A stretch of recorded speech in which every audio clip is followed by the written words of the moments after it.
Welcome, listeners. I am so excited to have two of my favorite people here on this special edition of the No Ego podcast. First of all, we're in New York City, and we are at VaynerMedia. We're here in the Hudson Yards in New York in these fabulous offices. And I get to have Claude Silver back on my podcast. Welcome, Claude, Chief Heart Officer for VaynerMedia. Grace Killelea, another incredible woman I met at a cool women's conference. We were both speaking. And she is president of GKC Group, and you'll hear a lot more about the cool stuff both of these women do in their organizations. So welcome. Thank you. Good topics on the table today. It's March, Women's History Month, so we've got some, I think, great advice we all can give for females out there, how to really maximize their opportunities, but also enjoy their opportunities. I want to get started with some of your individual philosophies because you bring so much cool stuff to the table.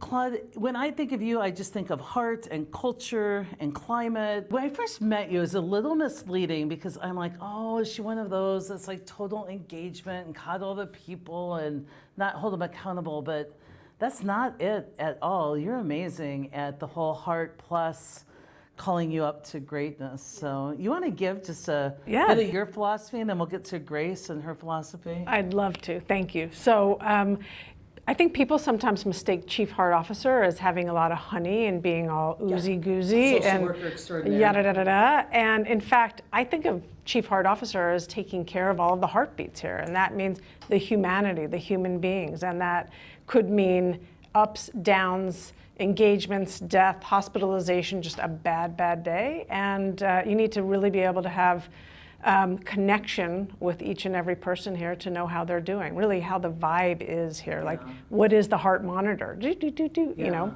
With different medicines coming in at times. At times it is calling people to a higher consciousness and different mindset. And at times it's loving them up. Yeah, that's right. It just depends on who I'm sitting with, really holding space for, and what I'm listening to. Most of the time I'm taking in data and getting 411 and listening for patterns, really, and how I can maybe redirect or coach. I certainly don't have all of the answers, and none of us do. But what Together we do. Though. I love that. I heard a quote by Einstein recently, "Together we're genius." And I'm like, I'll take it. You know, Not one of us has the answers. I hope our listeners know that we're one data point and you're a big crowdsource. So, but anyway, Absolutely. You're listening for the patterns. And there's 800 people here. I mean, in New York City alone, there's almost 650. And for me, my POV is bringing the humanity back to the workplace, treating each other as humans, not employees and not our job titles, because that doesn't really mean anything.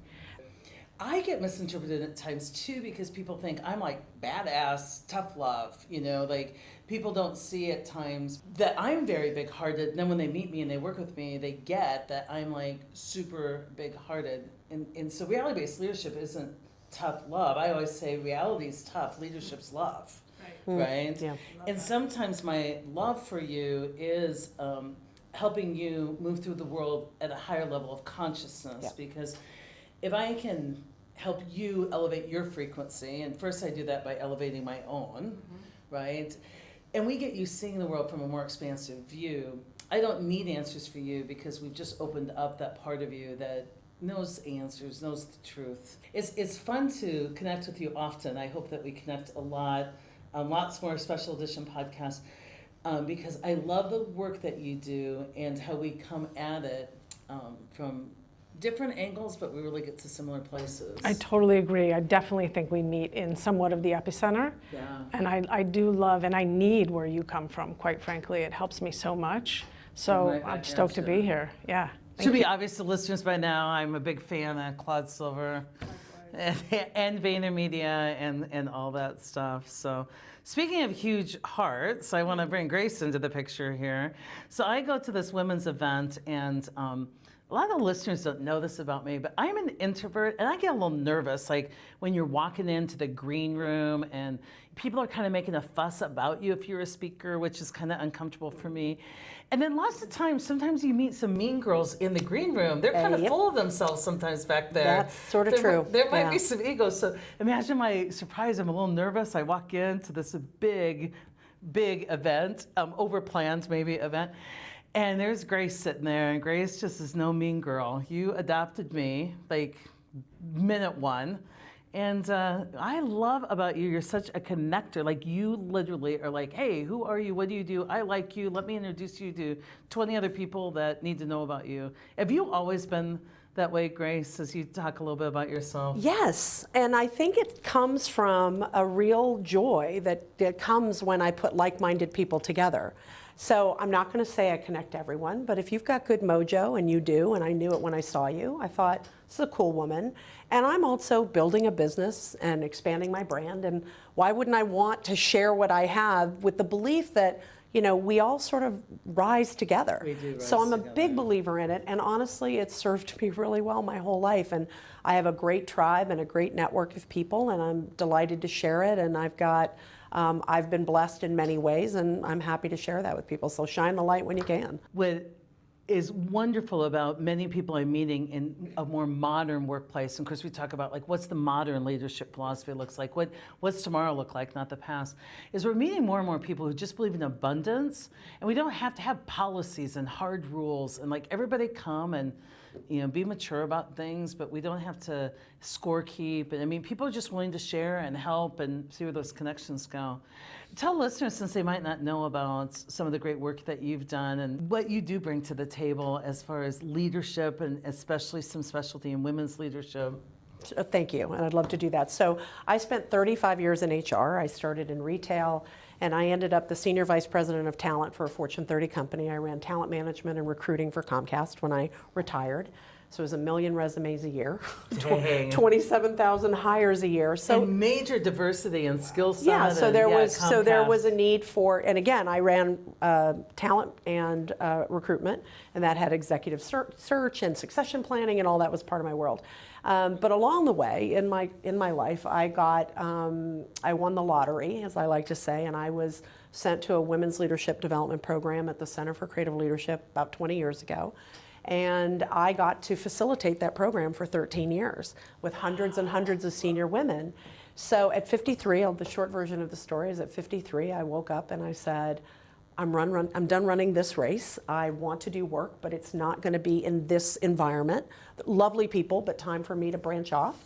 And I started my own company, and what I realized was that companies were spending a lot of money and time focused on senior women, right? You could go to Stanford or Wharton or pick a program, but women in the middle were just being ignored, underserved, ignored, and honestly, drowning. And a lot of times it's a time of our life where it really is hard to connect. I know I kind of just went like all in my home life when I was in that mid-management. I was, you know, for me, I had chosen to be married and I had chosen to have kids, and it was like, yeah, it was like not only was I floundering and being underserved at times, but yeah, you've got so much else going on. Well, you're in the middle of your career. This is the time of life that women who choose to have children have them, typically. And now we're also in the crush of, you know, elder parent. Now we've got parents living longer. So we're seeing this dynamic. So I, one day on the back of an envelope, and I'm a professional speaker, and I was speaking and coaching and honestly bored out of my mind. I said I need to do more, and I wrote half the sky on the back of a piece of paper. There's a Chinese proverb that women hold up half the sky. And I drafted what I believed was a great program for women in the middle. And I started it April of actually 5 years ago this month. And I started then, and now I run 7 leadership programs in 3 cities, and we have nearly 1,000 women that have graduated, and I went co-ed a couple of years ago, because here's what I learned. It's so interesting you're asking me about women. I think that we aren't talking to men about leadership. And 87% of women report to men. And men get promoted because they're good at the work and they get into a lane, and then suddenly they don't know how to coach, they don't know how to give feedback. Their emotional intelligence has been disconnected when they're boys, because where it's man up, suck it up, boys don't cry. And then suddenly they're in this world, they don't know what to do. So we want to help men be better leaders, and by default, women have a better experience at work. So it's a win for everybody. I think some of the best work I'll ever do will be with men. I'm fascinated by this. Isn't that interesting how it's fascinated by it. You being the mom, raising 8 men. You have 8 men. You know, it's interesting because people know that I do a lot as far as helping women, and I'm keenly interested in some of the ways we can enhance that experience. But I love where you went with that. If we are going to underserve anyone in our workplaces, and that's where that heart and humanity comes back in. We're not going to get there. You can't fix what, it's not even fixing, you can't go where we need to go next by, just choosing a part of the group to try and compensate with. It's like we've got to, everybody's hurting here. And that really, as I talk to my husband about different stuff that has happened recently in workplaces and the nation, he reminds me of that, because it's easy to go, a 6-year-old white guy, has lots of privilege. He's like, I'm learning my privileges, but we're hurting too. Like, we're worried about, we want connection too. And we're not bad guys. Yeah, and it goes back to the connection part. Right? I also think you raised it in the beginning. I think it's all about collective consciousness. So you were talking about raising the consciousness, and I think here with 80% millennials at VaynerMedia, there's enormous amounts of competition. But when you strip away what's really left, it's same. We all have the same anxieties. Yes. I could be 20 years older than I've been there, done that. Still have imposter syndrome sometimes. Like, just taking away all of that, the shields that we put on, and just getting down to brass tacks, which is we're all doing our best. And I think around women's, something that you said really reminded me of how important it is for L&D with the entire org, obviously, but learning and development, and really developing our female mid-managers as well as everyone in the organization, but not leaving anyone behind. Yeah. Absolutely. We don't have to. Sometimes we start to see this as a zero-sum game, Right. Yeah. and we don't have to leave anyone behind. We have so many different options for that. But I think it's around intention, though, right? So if your leadership comes from the intention of we lift all, right, and we're leading with heart. But this is the exception and not the rule today, right? I'm in companies all the time. I'm in industries all the time. And this is not a conversation. This is not your average CHRO, right? Yeah. So when you're in a company, part of it is the intention around, are we doing this to check a box? Are we doing this because somebody's requiring us to do this by law? And sometimes they are. Or are we really coming from a place like, we really want to fix this? And we're going to make some mistakes, but if your intention is good, you get a better outcome. And I'm at the place now, I only choose clients whose intentions are good. Yeah. I know when I'm coming in to check the box, and I hate that feeling. I feel like, all right, a little Purell will go a long way as I leave this place, because I feel like okay, you paid me my lovely fee, thank you so much, but nobody cared. And you can see it in the eyes of the people. But so often now I see companies going, we're not doing it right all the time, but man, we're pointing in this direction. I'm all in for that. And it's interesting, because when I first got into the business, I was, oh my gosh, that company doesn't have the right intentions and they're kind of broken, and I want to get in and fix it. And there were many times that they maybe had different motives. The worst part of it was they weren't being intentional. They're operating out of lack of intention. Yeah. And there were times that I could make a difference, but a lot of the times I ended up just enabling. By helping somebody check the box, I actually enabled them to feel better about what was going on than it merited. And so I started to just really activate the silent majority, or work with, to, in a weird way, grow the disparity at times. And I'm talking a lot about this recently about, do we take on and resist? And I'm like, you know what? I think we activate the silent majority and out, kind of power, or not out power, or raise the volume up. So I went into a room and I was talking about some changes in an organization we'd been part of. And in the room, it was like a room of 70, and 3 people were just trolls. They were just, old guard, doing everything they could to discredit me, and they just were resisting and dominating. And I stayed neutral, and I did what I needed to do. I hadn't thought about it enough to be intentional, so I just tried to do no harm but stay firm. And as I went out into the parking lot, my phone rang over and over, buzz, and people were texting me, I so support you, it was awesome what you said there, it was just amazing, I'm so glad you're in our company. And I wrote back each of them, I'm like, well, thanks for the support, but it'd be nice for you to do it verbally and publicly. Yeah. And I realized the opportunity we have to activate the silent majority, because with most of the topics we come up from leadership and other things, there are people who do believe more in alliance with what would be really productive and they're silent. And so a big part of my work is moving people, helping people who have good intentions be intentional and then be less silent. And so my first step with them is, how do we get you understanding your ego and getting intentional? Then how do we help you break the silence? And I think, for what it's worth, that's where some of the power is. I know in your leadership programs you do that to help people understand themselves so they can get more intentional, and then have ways to be more assertive in the conversations they have to break some of the silence. Well, I think there's that personal accountability piece, right? I mean, the part of what we work on is that you may be in a system that isn't fully supportive, and there are a lot of them that are not.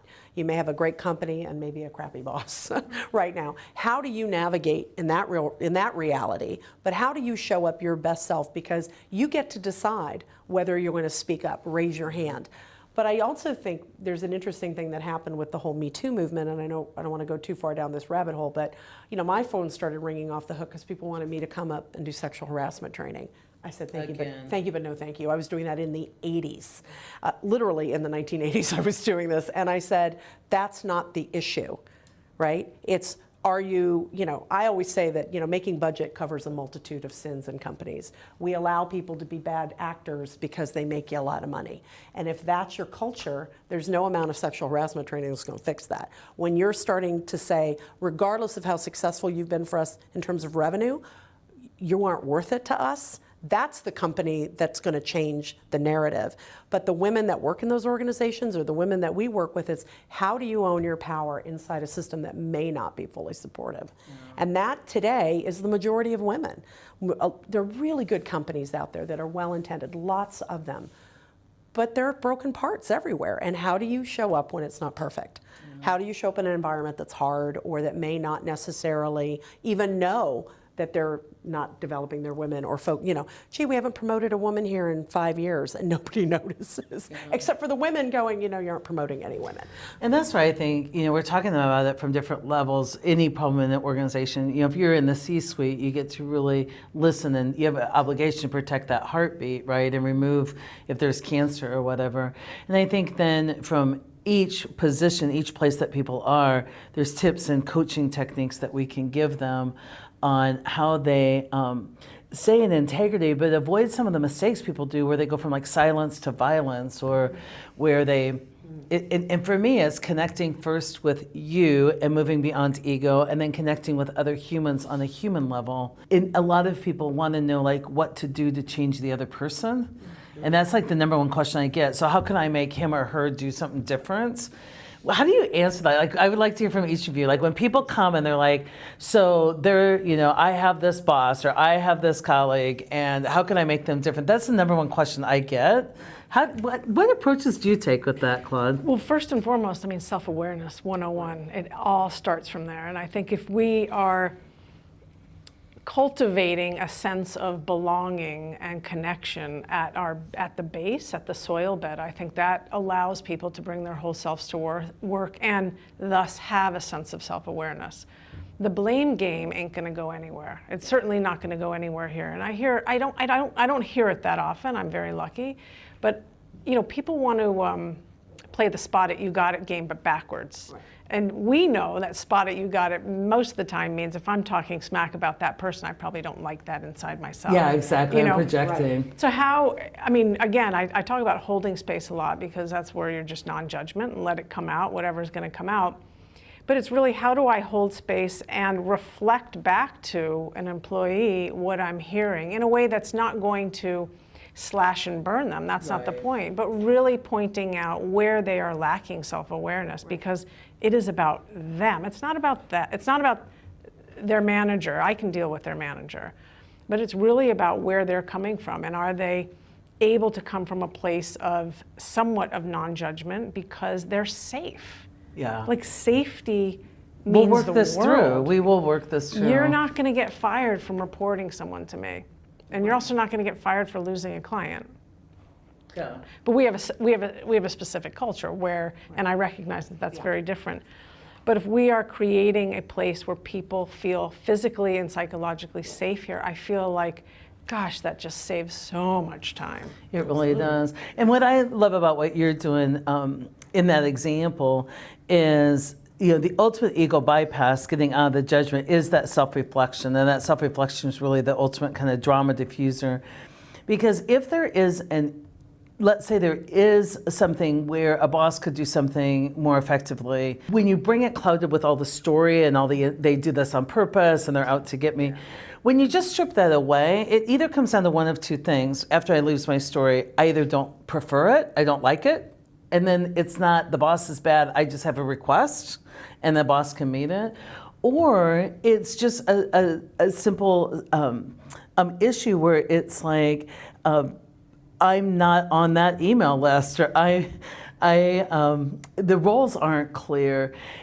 And when you get away from story, everything is so fixable. Now, it's either really fixable because it's really simple, like I'm not on that email list, or it's a personal preference. And then you can realize that if we can cater to your personal preference, great, but your preference can't trump potential for the business, if something is going on. So I just worked with a company and they put in scanners where you have your face scanned now instead of putting a badge in. And there's a couple individuals that are just like, I do not want my face scanned. And they're really upset about what it means and what people are trying to do to them. And when we got down to it, I'm like, well, are there religious issues? I get that. Like, I just really wanted to know if it made sense to accommodate. I wanted to be kind about it. And at the same time, it really came down to just a personal preference that would cost the company a lot of money to accommodate. And then it comes down to, I just got to ask for your reasonableness. Is this something, we try and give a lot to you, is this something you could spot us on? Yeah. Right. And when you get it down to that, you really tap into this reasonableness about people where they can see the simple issues. But when you're looking at it from the lens of the ego, it's so clouded you can't see beyond it. And that's why that self-reflection, bringing it out in front of people, then you can see it not through the lens of ego, but beyond it. People get really reasonable. So I love that approach. Well, they're either reasonable or they leave. Right? There's that. I mean, at some point you go, this isn't going to work for me. All right, but we've cleared the lens. We're all looking at this is the practical application. I shared this with you a little earlier, and I think it fits this scenario where we just spent a day giving mid-managers tools on coaching and feedback. That was their entire day. And for many of them, they're like these dry sponges in the desert, and we come by with water, and they're like, this is amazing. Like, this is the most amazing thing. And we're like, okay, it was coaching and feedback, and we did a good job, but wow, right? They're so thrilled. But at the end, there's always a person that says, I have somebody, we've given them this feedback over and over and over, and they're not changing. And I said, you can't coach willingness. You can't, you've given someone all this information, you cannot coach willingness. And the thing that made me laugh was I went on to LinkedIn later, and Size Firm had posted a meme of her that says you can't coach willingness. Yeah. And I'm like, okay, we're psychically connected, but you can't work with the unwilling. And the truth is, at some point, this is about personal ownership. The company can say, here's where we're heading. We're going to work on this. And there are people who are going to turn that corner with you or they're not. And where I see so many managers get frustrated is they have a personal desire to fix. They get an investment. There's some win for them in being the rescuer or the hero in the story. And their companies want them. Their companies are saying, well, you've got to fix this person.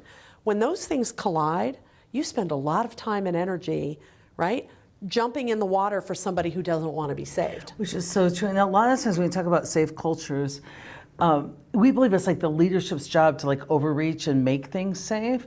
But I like your holding space because anytime somebody's always in my business, like, and doing like more for me than I'm willing to do for myself, it doesn't feel very safe. I'm like, get out of my lane. Yeah. And even with those folks that you're like, what's your level of willingness and what's your plan to get on board or to leave?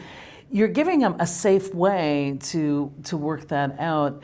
And a lot of people, when it comes to safe spaces, they're really worried that, well, what about the bullies and what about, the people? What we don't realize is that they're less comfortable in safe places. And so people worry that if we all get vulnerable together, then we'll all be vulnerable to the bullies. But the key is to honestly, the bullies are less safe in those places.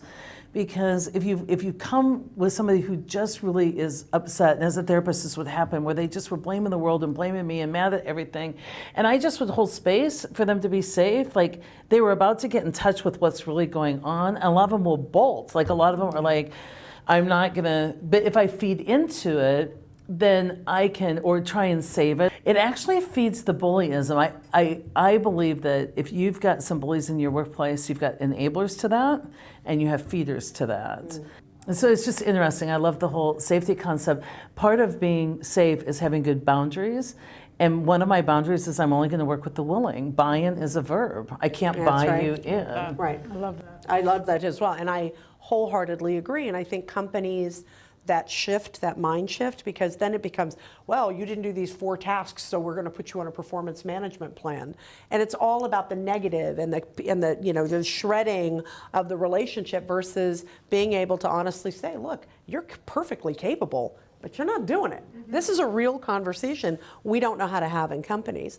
And the thing I just wanted to speak to when you talked about the safety and bullies, I'm of a belief, and I have no research behind this, but just a long time in HR and being in the world, that the majority of people in companies are not bullies, and the majority of people are not harassing. And yet that's our ego wants to go to the extreme about what about this? However, we do have people who are witness to it when it happens and who are unable to step up.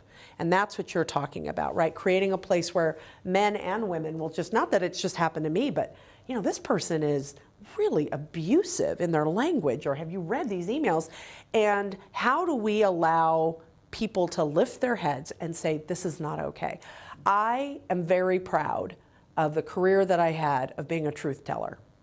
And I was toe-to-toe on more than one occasion with more than one leader. You got spunk. But there was something in me. Now, sometimes my motivation was to rescue, not gonna lie, and some of it might have been my ego of I'll get accolades because I'm a good person and fighting the fight. But people used to say to me, we need someone to go tell the truth. And wouldn't it be great if truth was really what we valued? And we don't value it. I mean, clearly it's valued here, even when it's uncomfortable, when you've said, come tell me, you're not gonna lose your job because you've told me the truth. But as one of the things we're trying to build, that muscle we're trying to teach women and men to flex, is that courage. The courage to be truthful and say, this is not okay. But it's a risk. In a lot of organizations, it's a risk today to be a truth teller. In my podcast, I like to give people like some really concrete things, like tips, you know, that they could walk away with. We've had some good conversation and around that. One of the things that I am picking up what you said about, you know, obviously they don't value that. And for me, I would question, because I think in the same person you can have low self and high self. And sometimes our behavior may indicate that if you said, well, this means that we don't value it. I think that sometimes we aren't fully aligned. You know, there's high self and low self. And so we see some low self behavior that I don't think necessarily indicts it. The thing I wanted to get to, I guess, is when we talk about courage, that there's many ways to get there. So some people, I think, have some natural courage where I have seen you stick up for someone and be like toe to toe. And other folks, I think no matter how much we would work with them on that, that might not be their way of it. But I think that there are really courageous things that people can do that aren't confrontational. So I think that courage and confrontation don't always have to be together. I think there's some personality in there. Sometimes my courage is simply, it's not confrontational, but like if you said something and it fell on deaf ears as a female, and you said something it fell on deaf ears, that I would just amplify that and go back. I mean, sometimes courage doesn't have to be confrontational. So a tip I use a lot, and it's not just female, male, but if we weren't able to pause and hold something at the table long enough for us to just consider or take in that data point, one of the things I am working on doing is, as a tip to other people, is just to go back and say, wait a minute, can we just slow down and let's connect about that again. Let's do some more thinking about that. Those little pauses and just asking for small meditative moments when things are passing, so we don't just skim over and end up in the same place. That little thing has been really profound. It's something I would throw out there as a tip, and I'm wondering on you guys' tip. And another thing with activating the silent majority, like if you guys a minute to think, is there's a story that I heard that was a Cherokee Nation story. But I've seen it cited a lot of different times. But the main gist of it is there was a young man, and he was going through transition into adulthood. And that time, there's ceremonies where you ponder kind of big questions. And his big question, the way he described it was, there's like these two wolves that live in my head.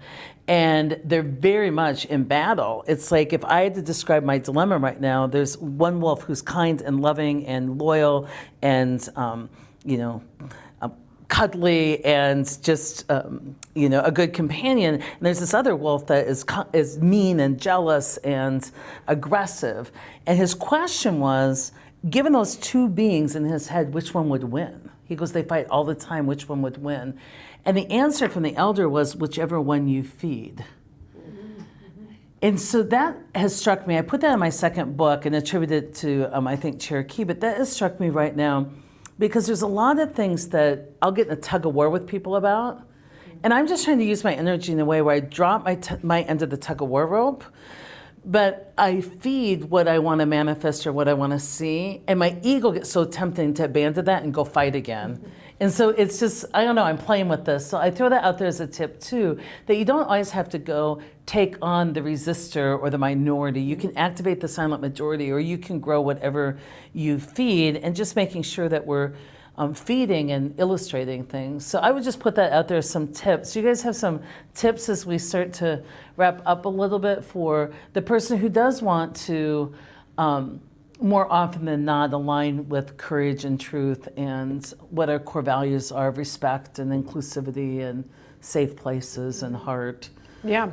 I think one of the things you just said reminded me of Marianne Williamson in terms of... Yeah, we both love her. You love her too? Yeah. Yeah, we're fans. Yeah, big time. That there are really only two emotions, fear and love. And so which one are you going to feed is what really comes down to, yeah. What it really comes down to. And something else that I think is really interesting, and you mentioned it a little while ago, was around feedback or raising an issue. And one of the things we say over and over here, and I will continue to say it until I know it is in every single water bottle, is feedback is an act of caring. Mm-hmm. Yeah. And when we withhold feedback, whether or not it's manager to person on the team or me to so, it's just, we just manipulate the entire situation. Yeah. Yeah. And what is manipulation about? Just control, just fear. Control. Right. And we distort somebody's view of reality. Totally. So they don't even get good data to make better decisions. No, because it's a setup. It's also, feedback is so subjective anyway, right? I mean, I'm talking about someone's like heart, personality, effort. But we want to be able to provide the real deal to them in a way that they can hear it. Right. That's the deal. Right. Not in the way that I can hear it, in the way that I know they will receive it, because I want them to grow and learn. Yeah. Yeah. And one of the ways to do that when you do give feedback is to let that ego off the hook. I'll say a lot. This is one data point, but don't take my word for it. Go out and triangulate, like go out and check some other data points. And then here's an assignment for self-reflection. Check it out for yourself and see if that fits for you. And let's have more dialogue, because another thing I think we can do is get out of the one conversation and into the relationship of, you know what, let's have multiple pieces of dialogue. Right, 360 or whatever it is. Right. Yeah. It could be 360 multiple points, but also even multiple conversations. Exactly. Yeah. Like there were times when I had my third baby, I'll never forget, my mom was so good at feedback. She was not that thrilled that I'd named my first son George Millard Wakeman and my second son Charles O'Leary Wakeman, right? They're very English and a little colonistic names. She was looking for a bit more, I think, ethnicity. And she said, what are you going to name this baby? I was pregnant with my third baby. And I said, oh, Mom, I go, Henry Albert Wakeman. And she goes, oh, my gosh, well, you're only 7 months. Let's keep thinking. And that was such a nice place of feedback. Now, I still named him Henry, and she loved him to death, right? But it was just a way of saying we're in relationship and it's safe, and we can have more conversation about that. And you get to name your kid whatever you want. She had some feedback for me, but it wasn't what I was going to change. Right. And But in the workplace, if you have a behavior or something that you're not even aware of that you keep doing over and over and no one tells you, but it's why you're not going to get promoted or you're not going to get invited to the table or you're not going to be included and no one ever tells you, then, it's the sin of omission. And, there are people, someone said to me the other day, I gave an example of someone who had some very challenging executive presence and she was dressed in a very inappropriate way at work on a regular basis, and she didn't know why she was getting promoted. And it was almost a caricature, it was so bad. And someone said, well, why didn't she just know it? And I said, because she didn't. It was such a blind spot for her. But when she was given the information, then she has a choice. Then she was able to say, I can choose this, and now I know the consequence. Consequences, I'm never going to get promoted. Or I can adapt, still be authentic, because I'm a big believer in authenticity and appropriateness can go hand in hand. And she's been promoted 3 times since she got this information. But for 7 years in her company, not one person told her, no one. She came to us, and I told her the second day we were together, I said, I know you want to be promoted, but your insides and your outsides are incongruent. So let's figure that out. And she said, I'm in. But that opportunity to have that conversation with her never happened because people didn't want to hurt her feelings, people didn't want to get sued, they didn't. So all of these reasons we don't do things and we leave somebody behind. And I love when we can be courageous enough to say, are you open to this? And to your point, triangulate. Yeah. Do the math. You haven't been promoted in 7 years. Yeah, look Something's at all the going on. data points. And I think happening. those of us giving feedback, we need to make sure that we're not, that we understand our own biases and that what we're Absolutely. giving feedback on really matters. And I think my mom used to say all the time is if it doesn't make a difference, what difference does it make? Absolutely. But I remember I got hard feedback, man. I came back after college and I was like granola girl, Birkins. Like I would totally fit into the workplace today. I was like, why would my intelligence be judged by what I have on? And I had a boss and she was like, I want you in the Armani suit. I want you like high heels, like, the little bow ties we used to wear. And I'm just like, that's ridiculous. And she said, you can believe what you want about that. I'm not here to tell you what is appropriate. I'm here to tell you what might work for you. And she said, you know what, science? She goes, you can dress the part and add value if that's your ticket in. And she said, if you're going to be, if you want to be, have exceptions, then you can't be ordinary. And you've got to earn your exceptions in the early worlds. And I'm like, interesting.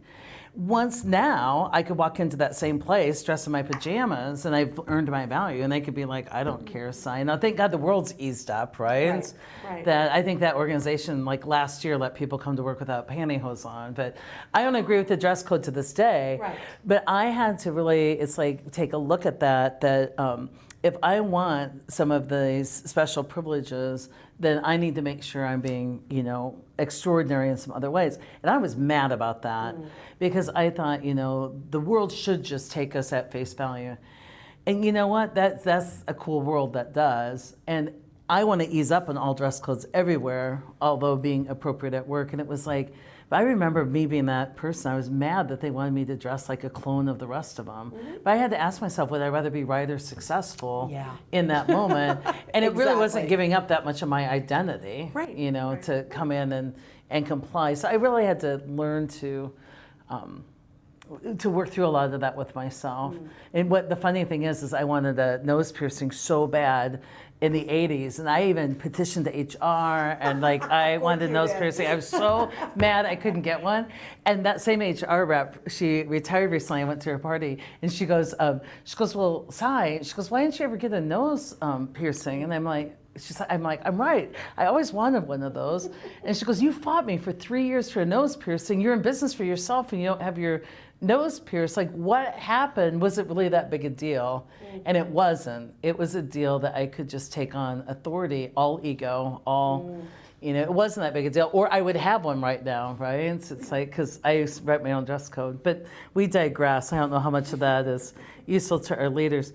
I like to end with kind of a personal piece. I say a lot to folks, we can talk about advice for others, and I think we all have some great things for people to consider, but I want people to remember that we're also human. And I tell people a lot, I teach you this, but I screw this up in Only Daily. Like I screw this up in Only Daily because, and I say that because it's true, but I want people not to look at me on a pedestal. I want people to know that we're all in this human condition together. We all have low self and high self. We all have ego. We're all just like doing the best we can with what we got. So, you know, some of the things I screw up daily, I probably do better at work than home. Like, I'm really non-judgmental at work, but, you know, if my husband left his toothbrush on the side of the sink, I'm pretty sure that's an insult to me directly. Like, so, it's not. Yeah, exactly. Newsflash. Can you guys just be vulnerable for a minute and just share something you're working on or something you might screw up more often than you like? Because we've given such amazing advice. I just want people to know we're also, like, super human. Totally. I mean, I always go back to the imposter syndrome. And it's not necessarily something I screw up, but I mean, I hold space and grow and cultivate people all day. And yet, I don't know if anyone here knows that I also struggle with feeling like I can take up space and speak, especially if it's speaking about something that I consider IQ and I'm much more EQ. You know, I stutter. And I'm working on it. It's so interesting because when we meet, we tend to compare. I compare my insides to other people's outsides. It's a really unfair comparison, right? Because I remember how nervous I was. Like the first time I met Claude, I'm like, oh my gosh, I'm gonna go talk to, and you know, once we move through that imposter syndrome on both our parts, right? It's like it's just good connection. What's one thing that? So I have two actually. So one is my feelings get hurt very easily. So then I operate from a place of pain. Like if I didn't get picked for something, it's very personal. So I have to every day, sometimes many times a day, depersonalize. And my team knows this about me. I can't believe, you know, and I get hurt. I just get hurt. So I'm wired for that. It's like that high empath. I'm really wired. I have a very high need for respect, so I feel disrespected easily, even if it's not about me. Now, I've got enough awareness to check myself multiple times, but that's one.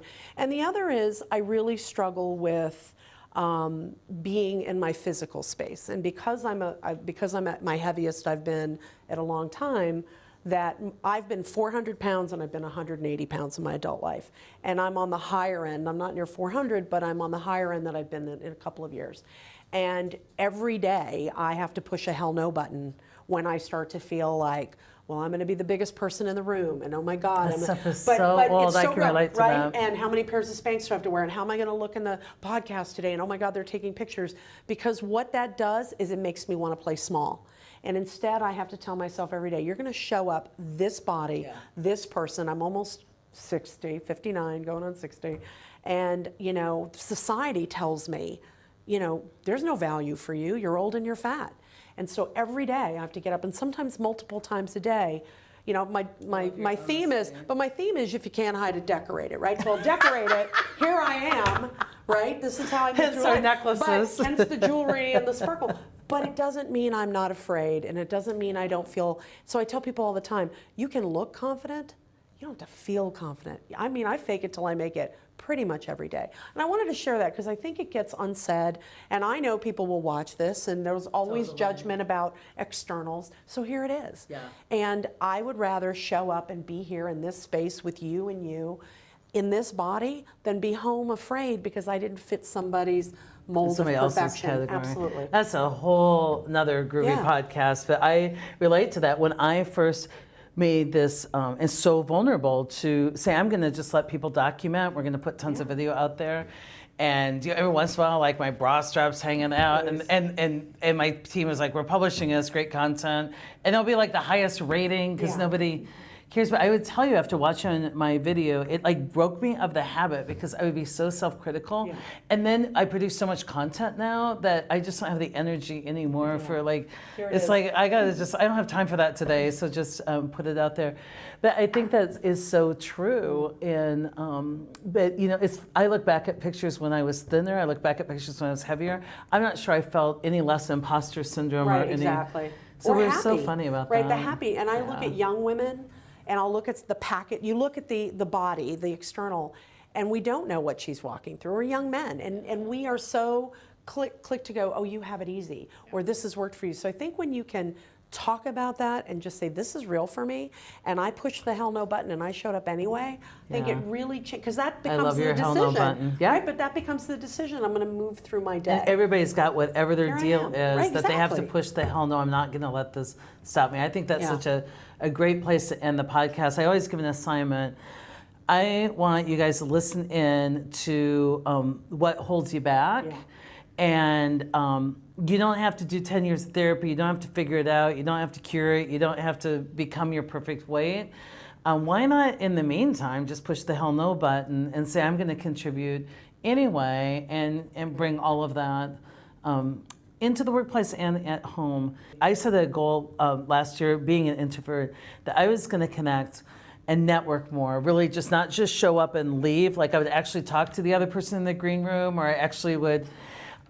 Best thing I have done, because what it has helped me see is that we all have such similar aspirations and connections and hopes and wants, and together amplifying these conversations, I think will make a difference. And listeners, I hope you take what we have given you and share it. If you're loving these podcasts, make sure that you're pushing that share button, because let's amplify and activate that silent majority. There's a bunch of us out there who believe and love what life feels like beyond ego, and know that work could be different, and know that we really can not have to walk through what some people have walked through in the past. And so your best thing you can do if you want to take action is share the podcasts like mine and other people, so that people know the conversation's going on out there and that they're not alone in this thing. Absolutely. Thank you, favorite Thank you. people. Thank you. It's great to have you. Thanks so much. High five. Yes, it was fun. Thank you. Thank you. Thank you.